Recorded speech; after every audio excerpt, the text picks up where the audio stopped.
అందరికీ నమస్తే అండి. టీడీపీ, జనసేన, బీజేపీ కూటమి ప్రభుత్వం ఏర్పాటయ్యి దాదాపుగా 2 నెలలు అవుతుంది. సో 2 నెలలైనా ఇప్పటికే చాలా ఆలస్యమైంది. నామినేటెడ్ పదవుల ప్రకటన, టీటీడీ చైర్మన్, టీటీడీ బోర్డు, అలాగే చీఫ్ విప్, డిప్యూటీ స్పీకరు, విప్పులు, ఏపీఎండీసీ చైర్మన్, ఏపీఐఐసి చైర్మన్, ఇలా అనేక నామినేటెడ్ పదవులు ప్రకటించాల్సి ఉంది.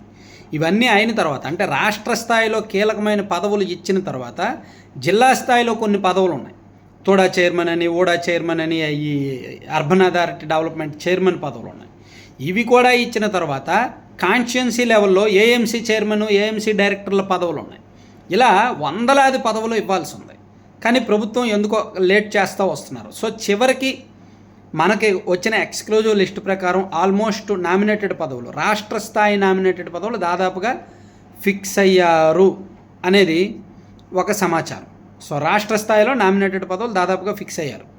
అందులో టీటీడీ చైర్మన్ బిఆర్ నాయుడు గారికి, టీవీ5 చైర్మన్ ఉన్నారు కదా, ఆయనకి ఎప్పుడో ఒక ఎన్నికలకు ఒక 6 నెలలు 1 ఇయర్ ముందు నుంచే కమిట్మెంట్ చంద్రబాబు గారు హామీ ఇచ్చారు. సో ఎందుకంటే ఆయనకు సర్వీస్ చేయాలని ఉంది, అలాగే అక్కడ కొంచెం డివోషనల్గా కార్యక్రమాలు నిర్వహించాలని ఉంది. సో అందుకనే ఆయనకి ఇచ్చిన కమిట్మెంట్ హామీ మేరకు ప్రభుత్వం టీవీ5 చైర్మన్ గారికి టీటీడీ చైర్మన్ దాదాపుగా ఇస్తున్నారు. ఇక జీవీ ఆంజనేయులు గారికి, వినుకొండ ఎమ్మెల్యే జీవీ ఆంజనేయులు గారికి చీఫ్ విప్ పదవి. చీఫ్ విప్ అంటే ఆల్మోస్ట్ ప్రోటోకాల్ ఉంటుంది, రాష్ట్ర స్థాయిలో ఎస్కాట్ ఉంటుంది, ప్రోటోకాల్ ఉంటుంది, క్యాబినెట్ ర్యాంక్ పదవి అనమాట. అదొకటి, అది దాదాపుగా కన్ఫర్మ్ అయింది.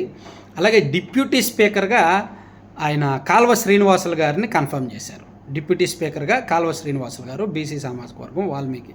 సో ఆయనకు కన్ఫర్మ్ చేశారు. తర్వాత ఢిల్లీలో ఏపీ ప్రభుత్వ ప్రతినిధి పదవి కోసమేమో రఘురామకృష్ణరాజు గారి పేరు పరిశీలనలో ఉంది. నేను ముందు చెప్పిన 3 పేర్లు కన్ఫర్మ్, కానీ రఘురామకృష్ణరాజు గారి పేరు మాత్రం ఢిల్లీలో ఏపీ ప్రభుత్వ ప్రతినిధిగా పరిశీలనలో మాత్రమే ఉంది. ఎందుకంటే కొన్ని డ్రాబ్యాక్స్, కొన్ని మైనస్లు అయి ఉన్నాయి. కాబట్టి ఆయన పేరు విషయంలో ప్రభుత్వం ఇంకా ఏ నిర్ణయం తీసుకోలేకపోతున్నారు. అదొకటి ఉంది ఇక్కడ వరకు. సో ఇవి కాకుండా యాక్చువల్లీ టీటీడీ బోర్డు సభ్యులు మరొక 8 మంది నుంచి 12 మంది ఎమ్మెల్యేలకు అవకాశం ఉంది. అందులో ఉమ్మడి జిల్లాల నుంచి, ఒక్కొక్క జిల్లా నుంచి ఒక్కొక్కరిని, ఒక్కో సామాజిక వర్గం నుంచి ఒక్కొక్కరిని తీసుకునే అంశాన్ని పరిశీలిస్తున్నారు. అది కీలకం, చాలా కీలకంగా, చాలా జాగ్రత్తగా, చాకచక్యంగా డీల్ చేస్తున్నారు. దీనిలో జనసేన నుంచి 2 లేదా 3 టీటీడీ బోర్డు సభ్యుల్లో, బీజేపీ నుంచి ఒకళ్ళు, మిగిలిన వాళ్ళందరూ టీడీపీ వాళ్ళు ప్లాన్ చేస్తున్నారు. అలాగే విప్పులు, శాసనసభలో పార్టీలకు తరపున విప్పులు ఉంటారు కదా, సో విప్పు పదవులు 14 ఇస్తారు. గతంలో 2014 నుంచి 19 వరకు టీడీపీ ప్రభుత్వం ఉన్నప్పుడు విప్పు పదవులు కేవలం 4 ఇచ్చారు. నాకు తెలిసి యామిని బాలాను, చింతనేని ప్రభాకర్ గారికిను, తర్వాత కోన రవికుమార్ గారికిను, ఇంకెవరికో 4 ఇచ్చారు విప్ పదవులు. మేడ మల్లికార్జున అనుకుంటా కదా, నాకు గుర్తుండి వీళ్ళు 4 విప్పులు అప్పట్లో. తర్వాత వైసీపీ గవర్నమెంట్ వచ్చాకేమో విప్ పదవులు 8 మందికి ఇచ్చారు. సో ఇప్పుడు 14 మందికి అనమాట విప్ పదవులు. సో వాళ్ళందరికీ కూడా ప్రోటోకాల్ ఉంటుంది, ఎస్కాట్ ఉంటుంది. సో ఇదంతా అంటే ఒక రకంగా అది క్యాబినెట్ ర్యాంక్ కాదు విప్ అనేది, కానీ చల్తా హై. ఆ జిల్లా వరకు వాళ్ళకి ప్రోటోకాలు, ఏదో మంత్రి తర్వాత సబ్ క్యాబినెట్ హోదా అనుకోవచ్చు ఒక రకంగా. అది ఒకటి ప్లాన్ చేస్తున్నారు. సో ఈ 2 అయిన తర్వాత, అక్కడ టీటీడీ బోర్డు ప్లస్ విప్ పదవులు అయిన తర్వాత నెక్స్ట్ లెవెల్లో, ఆ తర్వాత దశలో చైర్మన్ పదవులు, నామినేటెడ్ పదవులు జిల్లా స్థాయిలో, అలాగే రీజియన్ లెవెల్లో, అంటే తోడా chairman, Tirupati urban development authority chairman, అదొకటి ఉంది. అలాగే ఏపీఎండీసీ, మైనింగ్ డెవలప్మెంట్ కార్పొరేషన్, చాలా కీలకం. ఇది చాలా కీలకం, చాలా పెద్ద పదవి, చాలా లావాదేవీలు జరిగే పదవి. సో ఈ పదవి కోసం చాలా పోటీ ఉంది, ఇదొకటి. అలాగే ఏపీఐఐసి చైర్మన్, పరిశ్రమలకు సంబంధించి భూ కేటాయింపులు, దానికి కూడా ఒక పోటీ ఉంది, అదొకటి. అలాగే రకరకాల కార్పొరేషన్ పదవులు ఉన్నాయి.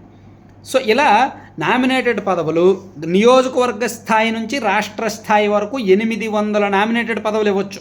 చిన్న స్థాయి డైరెక్టర్ పదవులు, టెంపుల్స్ ఉన్నాయి కదా, దేవాదాయ శాఖకు సంబంధించి వివిధ టెంపుల్స్, అలా 800కు పైగా పదవులు ఉన్నాయి. దీనిలో ఆల్రెడీ ఏ నియోజకవర్గంలో ఏ పార్టీకి ఎన్ని అనేది ఆల్మోస్ట్ డిసైడ్ అయ్యారు. సో దీని మీద ఫైనల్ డెసిషన్ తీసుకోవాల్సి ఉంది. ఆల్రెడీ చంద్రబాబు గారు, పవన్ కళ్యాణ్ గారు మొన్న ఒకసారి కూర్చున్నప్పుడు ఫైనల్ డెసిషన్ కూడా తీసుకున్నారు. సో రేపు ఆల్మోస్ట్ వీటిని అనౌన్స్ చేసే అవకాశం ఉంది అంటున్నారు, రేపు లేదా ఎల్లుండి అనమాట. సో ఇప్పుడు ఇది మనకున్నంత వరకు, ప్రస్తుతానికి మనకున్న సమాచారం అయితే ఈ పదవులన్నీ ఇలా ఉన్నాయి. ఏమైనా చివరి నిమిషంలో మార్పులు చేర్పులు జరిగితే అప్పుడు చెప్తాం.